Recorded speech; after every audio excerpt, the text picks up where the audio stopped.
which is such an incredible way to observe it, because it also, to me, when I sat with that after we had the conversation and I reflected on the journey that I personally went through with the addiction recovery journeys in my own life, it really has a lot to do with how I personally, like, everybody's journey is different, right? And that's another thing that we all have to understand. Everybody's journey is different. When we lump everybody in together, it's such an unfair thing to do. So then I hear your journey and I sit and I reflect, and it felt so key to me because we become the observer of our journey and we realize that, yes, any addiction recovery process is part of our life, but it's not all of who we are, and it doesn't define every aspect of our life. Yeah.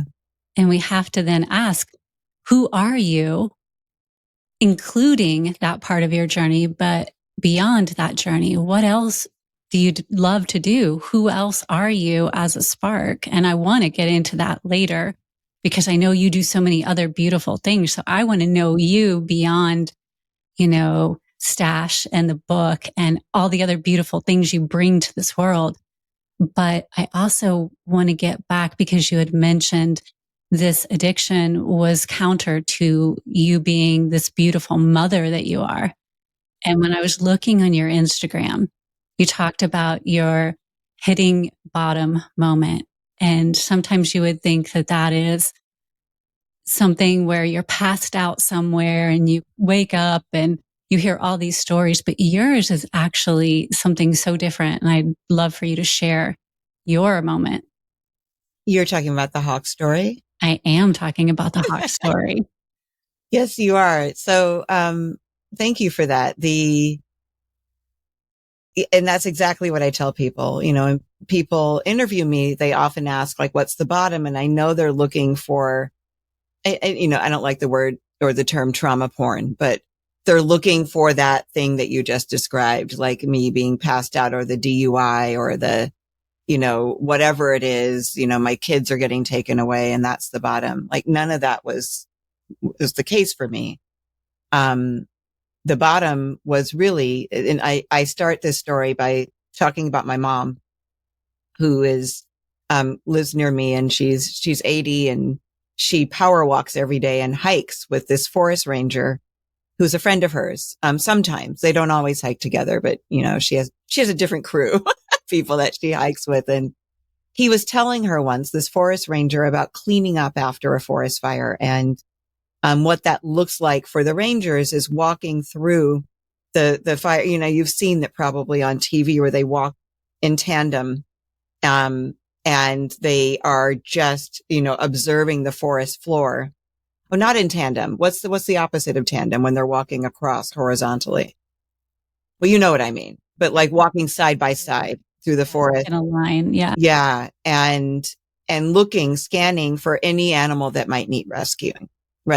And, he happened upon a female hawk that, had her wings spread flat on the forest floor. And he just got his breath caught in his throat, and he leans down and gingerly lifts her up by her wings. And behind her are 3 live baby hawks. And so my mom's telling me this story. I'm, mid to the end of my addiction. This is close to the end of me using actively, because when I hear her tell me this story, she has tears in her eyes because it's such a touching moment, I think, regardless that, so what I heard when she said that was, this is the maternal instinct. And I think we're actually not supposed to say that anymore, but the maternal drive of this hawk was strong enough that she would burn to death while shielding her babies. Like she gave her life so that they could live. And that's how strong her maternal drive was. And that's what I heard when my mom said that. And I thought, my goodness, I have that strong of a drive. My maternal drive is as strong as that. I would take a bullet for my kids. I would shield them from fire if I could with my body. I wouldn't even think about it. It would be the instinct in me.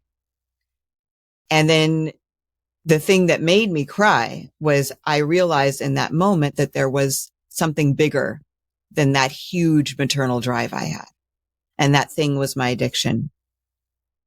And so there was a moment of feeling absolutely powerless there because, you know, my maternal drive was bigger than even my instinct for self-preservation. I was taking lethal amounts of pills and washing them down with booze on a nightly basis.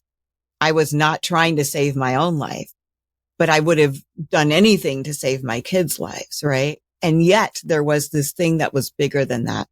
And against that, I was powerless. So my task was to find something that was bigger than that addiction, which was bigger than my maternal drive, which was bigger than my drive for self-preservation. And that just felt so overwhelming in that moment. It was, you know, another month or so before I actually got myself into treatment and started to get well. It's so incredible that love really, when I hear that and when I read it, I was like, love was more powerful than your addiction, really. And when you feel into, even at your bottom, love was so powerful in you that nothing could stand in your way. Yeah. Yeah. That's so incredible. And I just have to add, you know, I write about this in the book, but when I started taking the pills I was taking, it was because I was at the end of my rope. They were prescribed to me. I hadn't been sleeping. I think that I was not diagnosed, but I think I was dealing with postpartum anxiety. I just like every effort that I made during the day besides my kids were born, you know, one in 98, one in 99, both boys, boy energy. Oh, yeah. And I was, you know, I was drowning in this. Like I was trying to keep up appearances, but I was really having a hard time, especially without sleeping and then taking care of the two of them, which I thought I should be able to do because I saw other moms doing it just fine. And I didn't understand why it was so hard for me.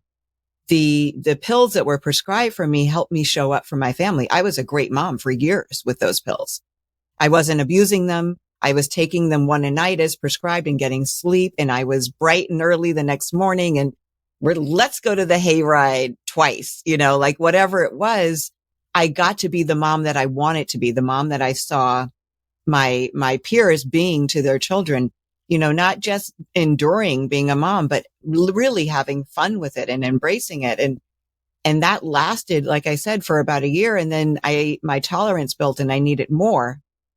So my point is that by the time I needed to give it up, to admit that I was addicted to these things and they were ruining my life, I thought I was giving up the one thing that allowed me to show up for my family. Because prior to that, I hadn't been able to. And that was really scary. So you're talking about love. I love my kids so much. Obviously I still love my kids so much. That's the reason I started taking the pills, was so that I could be what they deserved. And that was the reason I had to stop taking them, so I could be what they deserved. But that was incredibly, it was more than just scary. It was agonizing.